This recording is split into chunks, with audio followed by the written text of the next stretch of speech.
Bismillahirrahmanirrahim. Assalamu alaikum. Today we are going to talk about our second chapter, and that is Reflection on the Reawakening East. Reflections on the Reawakening East is a chapter which was written by Bertrand Russell. अब Bertrand Russell था कौन, इसके हवाले से हम shortly बात कर लेंगे. First of all I would like to talk something about and share something about this chapter reflections on the reawakening east. Reawakening east से पता चलता है कि इसमें ईस्ट से ही रिलेटेड बातें होंगी और इसमें राइटर बहुत सी ऐसी बातें करेगा जो कि ईस्ट के रहने वालों के लिए फ़ायदेमंद होंगी. ये हिस्टोरिकली भी कुछ बातों को टच करेगा. अब इन एक्चुअल वो क्या बातें होंगी उसको हम जब चैप्टर को बाकायदा हम स्टार्ट करेंगे इस लेक्चर के बाद तो फिर क्लियर हो जाएगा. In this lecture we will talk about introduction of writer. The writer is Bertrand Russell. Bertrand Russell की अगर हम बात करें, ही वॉज बॉर्न इन 1872 और अब आइडिया लगा सकते हैं कि इसका एरा कितना दूर का है. ही was a writer, he was a thinker and as well as mathematician and philosopher. Thinker means the person who think for the nation, for the betterment of nation, who thinks about currents and circumstances. और ये कहते हैं कि आप उन मसाइब के बारे में जो कि कौम को या दुनिया को पेश आए उसको कहा जाता है, जो उनके बारे में फ़िक्र करे और कोई सोच पैदा करे, कोई सोच दे.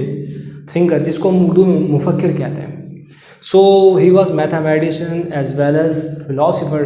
सो आप आइडिया लगा सकते हैं कि इसकी राइटिंग में फिर हमें ये चीज़ें भी नज़र आती हैं कि ये फ़िलासफ़ी की बात भी करता है, हिस्ट्री से भी रिलेट करता है आगे जाके बातों को. Principia Mathematica.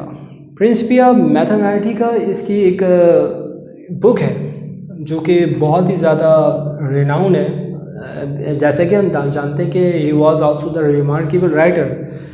अगर हम इसकी और बात करें तो इससे पता चलता है, इसके बारे में जो इंट्रोडक्शन हमें मिला है वो ये है कि he was a warm advocator of technical aid to Asian countries. Asian countries को टेक्निकल एड मिलनी चाहिए, इसके लिए इसने बाकायदा एडवोकेट किया. मतलब एडवोकेट का काम, वैसे एडवोकेट की बहुत सी मीनिंग्स होते हैं. Advocate is used in the meaning of barrister, lawyer, और एडवोकेट उसे भी कहते हैं जो हिमायत करे, क्योंकि एडवोकेट का काम ही यही होता है. सो उसने हिमायत की इस बात की कि टेक्निकल एड एशियन कंट्रीज़ को मिलनी चाहिए. मैंने यहाँ पर कुछ इसकी बुक्स के भी नाम लिखे हैं. मैं इनको बताने से पहले मैं ये समझता हूँ कि पहले आप इसको जान लें तो इनके टाइटल से आइडिया हो सकता है कि which type of matter will be found in such type of books. So इसका जो नोटेबल काम है, वो काम जो कह लें कि नुमाया हैसियत रखता है, वो इस वजह से मशहूर है कि scientific attitude, introduction of scientific attitude in the discussion of politics and sociology. इसने साइंटिफिक एटीट्यूड को इनसे रिलेट किया है.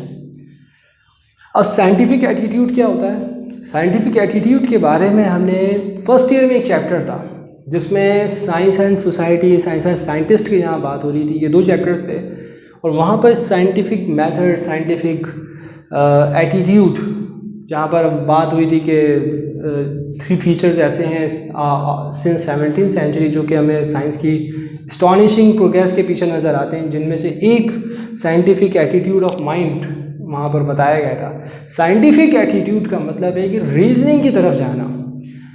पहले रीजनिंग की तरफ लोग नहीं जाते थे इतने. जब साइंस ने तरक्की की और हर चीज़ को एक्सपेरिमेंट के ज़रिए, एविडेंस के ज़रिए, ऑब्जर्वेशन के ज़रिए या कैलकुलेशन के ज़रिए वाज़े किया, तो फिर लोगों का इन चीज़ों पे बिलीव होने लगा और वो फिर ज़ाहिर की तरफ ज़्यादा गए और रीजनिंग की तरफ ज़्यादा गए.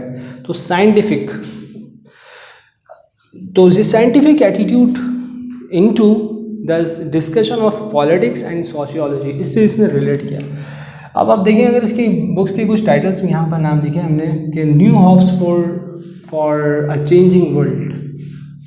इसी तरह the impact of science and society, science on society, human society in ethics and politics. यहाँ पॉलिटिक्स देखें, हर चीज़ को उसने साइंटिफिक एटीट्यूड से रिलेट किया है और फिर फिलॉसफी भी उसके साथ जोड़ी है. सो यही वजह है कि ये एक ऐसा राइटर समझा जाता है कि जिसको प्रोमिनेंट भी कहा जा सकता है उसके दौर में और रिमार्केबल भी कहा जा सकता है।